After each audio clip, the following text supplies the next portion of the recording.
So you mentioned Uncle Luke. Mm-hmm. How do you feel about Uncle Luke not being as involved in the music as big of a figure as he was in the business, to be able to help catapult more artists from our community into mainstream success?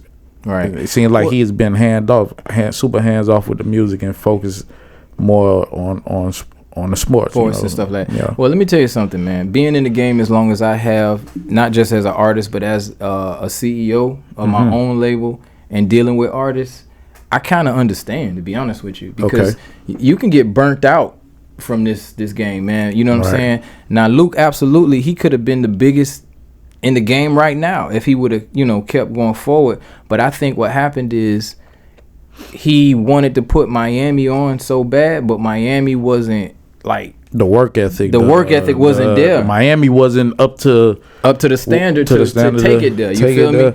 Yeah, Miami. I've noticed, and a lot with a lot of the older generation, because that's what I got to look up to. I'm not down in the older generation, but I see it's like a real bullshit kind of mentality that we kind of have when it comes to business acumen down here. It's more party turn up, what a bill, what it is, what it that, and it ain't enough of the business minded going on. You feel me? It's like a lot of burnt out niggas from the crack era, coke head, old bunk heads and shit. Like, not to say that, but I'm just being real from how you feel me. And niggas never grasp we could do all the party shit. So I'm sure when Luke was turning up and had all the women cutting up and busting it open and doing, niggas was there for that. But when it was time to go to the studio and put in 28 hours and go on the road and do right, niggas probably was burnt out from doing other things. So I could only imagine that shit. And if you get burnt a lot in business, man, it's just like having bad relationships, man, with with a chick or whatever like that. After a while, you just get fed up with all of them. You know what I mean? And you don't want to deal with artists no more. You don't want to deal with any of that no more. You find other things to do. You know what I'm saying? Right. So I get it. You know what I mean? But over the years, I've learned a lot, man, just observing the transition from then to now in hip hop. And one thing I can say is that, Luke is definitely one of our historic figures in the music business, representing South Florida. But I think there were also, a lot of missteps that happened that actually we are being affected by right now with this generation, right? Right. So Luke was a big advocate for, the freedom of speech, and he went against Congress to, fight for the right. Ain't it?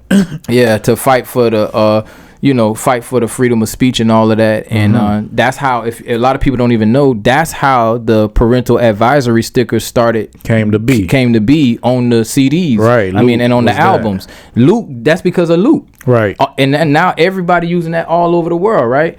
But the thing that I think that we missed out on, and it's just me as being older now looking back, is that we fought for the freedom of speech, but we didn't bring the proper guidance and balance with it. Right. So it's like it opened up the floodgates for us to just talk reckless.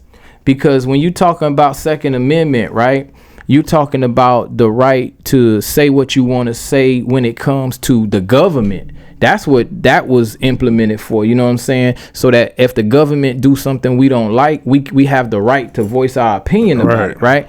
But we took that and turned it into a mission to get permission to say, call our women bees and hoes, to talk about killing each other, to, disrespect each other. And I think that we didn't bring that balance in that fight. So it just opened up the floodgates for this generation now to have no type of guidelines, no type of limits on nothing that they say. And it affects the community. You know what I'm saying? Right. So looking back on it now, I think that we should have embraced the fight, but embrace the fight with the right guidance behind it. Because, bruh, if the only thing we could look at now and say, man, we fought for the right to call black women bees, that's not really a fight, bruh, worth fighting. You know what I'm saying? Yeah.